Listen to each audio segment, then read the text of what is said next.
السلام علیکم پیارے بچوں، آج ہم سبق اسلام میں عبادت کا تصور کی مشق کا تفصیلی سوالات میں سے سوال نمبر 4 کے بارے میں پڑھیں گے۔ پیارے بچوں، سوال نمبر 4 ہے، حج کے بارے میں آپ کیا جانتے ہیں؟ اس سوال کے بارے میں آج کے سبق میں ہم پڑھیں گے۔ بچوں، آپ کی اسلامیات کی کتاب کے صفحہ نمبر 16 پر اگر آپ دیکھیں تو یہاں پر اس سوال کا جواب موجود ہے۔ حج، یہ سوال یہاں سے لے کر یہاں تک ہے۔ پیارے بچوں، حج ایک مالی اور بدنی عبادت ہے۔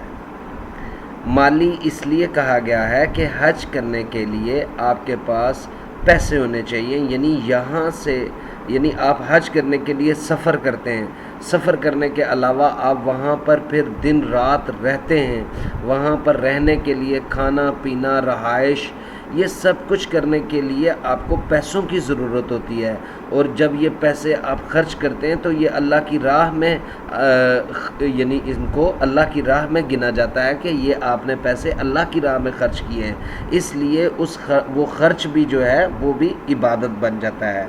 تو حج اس لیے ایک مالی عبادت بھی ہے اور بدنی عبادت اس لیے ہے کہ انسان اس کو خود اپنے جسم کے ذریعے، اپنے بدن کے ذریعے اس عبادت کو وہ ادا کرتا ہے۔ یہ اسلام کا اہم رکن ہے، یعنی بہت ہی ضروری رکن ہے، اس کی بڑی اہمیت ہے اسلام میں، اور ہر صاحب استطاعت مسلمان پر زندگی میں ایک بار فرض ہے۔ صاحب استطاعت، پیارے بچوں، استطاعت کہتے ہیں طاقت کو۔ طاقت یا استطاعت کا مطلب ہے کہ آپ کے پاس اتنی طاقت ہو، یا اتنے پیسے ہوں، یا اتنا یعنی مالی حالات اتنا آپ کا ساتھ دیتے ہوں کہ آپ حج کر سکتے ہوں۔ یعنی آپ کے پاس ایک تو آپ کے پاس یعنی صحت ہونی چاہیے، آپ کی اچھی صحت ہو، اور دوسرا آپ کے پاس پیسے ہوں۔ جتنا خرچ حج کرنے پر جتنے پیسے خرچ ہوتے ہیں اتنے پیسے آپ کے پاس ہونا ضروری ہیں، تب آپ پر جو ہے وہ حج فرض ہوتا ہے۔ تو اللہ تعالیٰ نے ہر صاحب استطاعت پر مسلمان پر زندگی میں حج کو ایک بار فرض قرار دیا ہے۔ یعنی ایسا انسان جس کے پاس پیسے ہوں، صحت ہو، تندرستی ہو، وقت ہو، تو وہ حج ضرور کرے۔ اللہ تعالیٰ نے اس کے اوپر فرض قرار دیا ہے۔ آپ صلی اللہ علیہ وآلہ وسلم کا ارشاد ہے کہ جس نے اس طرح حج کیا کہ گناہوں اور فضول باتوں سے بچا رہا تو وہ پچھلے گناہوں سے بالکل پاک ہو جاتا ہے۔ یعنی آپ صلی اللہ علیہ وآلہ وسلم کے ارشاد گرامی کے مطابق اگر حج ادا کیا جائے، یعنی حج کے دوران کسی قسم کا کوئی گناہ یا کوئی فضول بات نہ کی جائے، بلکہ مکمل توجہ اور دھیان اللہ کی طرف رکھ کر تمام عبادات کو جو حج کے اندر ضروری ہیں، جو فرض ہیں، تمام عبادات کو پوری توجہ، پوری خشوع اور خضوع کے ساتھ ادا کیا جائے، تو آپ صلی اللہ علیہ وآلہ وسلم نے فرمایا اس طرح حج ادا کرنے سے جو ہے انسان کے پچھلے تمام گناہ معاف ہو جاتے ہیں۔ پیارے بچوں، حج ایک ایسی جامع عبادت ہے۔ جامع عبادت اس کو کہتے ہیں جس کے اندر جو بہت سی عبادات کا مجموعہ ہو۔ جامع عبادت یعنی ایسی عبادت جس میں بہت ساری عبادات شامل ہوں، اس کو جامع عبادت کہتے ہیں، جس میں تمام دیگر عبادات کی روح شامل ہے۔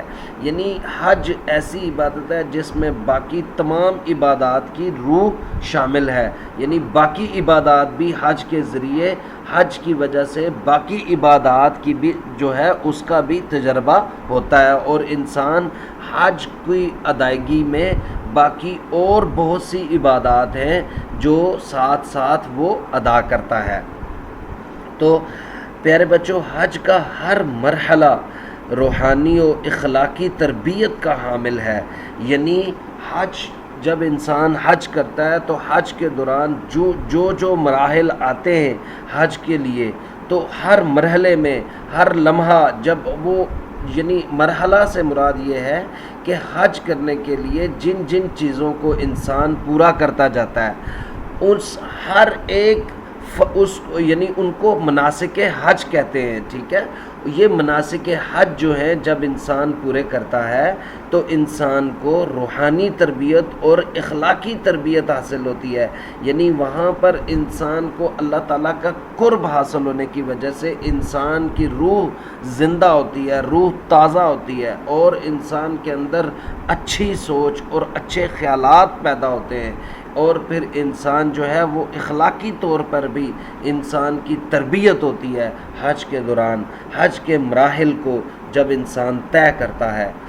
حج کے عظیم الشان اجتماع سے امت مسلمہ کی شان و شوکت کا اظہار ہوتا ہے، یعنی جب حج کا یہ عظیم الشان اجتماع ہوتا ہے جس میں پوری دنیا سے مسلمان اکٹھے ہو کر وہاں پر جو ہے وہ اکٹھے ہوتے ہیں، تو ان کو ان کی ایک شان، ایک عزت، ایک عظمت اور ایک شان و شوکت جو ہوتی ہے وہ ساری دنیا کے سامنے ہوتی ہے۔ ساری دنیا اس کو دیکھتی ہے کہ مسلمانوں کی جو امت مسلمہ ہے وہ حج کے عظیم الشان اجتماع پر کس طرح اکٹھے ہو کر اپنے رب کے حضور پیش ہیں، حاضر ہیں، اور اس طرح مسلمانوں کے آپس میں اتحاد و یگانگت کا عملی مظاہرہ بھی شامل ہے اس میں، یعنی مسلمان جو ہیں وہ آپس میں اتحاد اور اتفاق کی ایک عظیم مثال حج کے ذریعے پیش کرتے ہیں۔ پیارے بچوں، حج کا اصل فائدہ روحانی تربیت ہے، یعنی انسان کی سوچ، خیالات اور تصور پاک ہو جاتا ہے، ٹھیک ہے۔ یہ قرب الہی کا بہترین ذریعہ ہے، یعنی حج کے ذریعے انسان اللہ تعالیٰ کی قربت حاصل کر سکتا ہے، انسان اللہ تعالیٰ کے قریب ہو جاتا ہے۔ تو پیارے بچوں، اس سوال کو آپ یہاں تک اچھی طرح سے یاد کیجئے گا، اور جو سوالات آپ سے پوچھے جائیں گے ان کے مناسب جواب منتخب کیجئے گا۔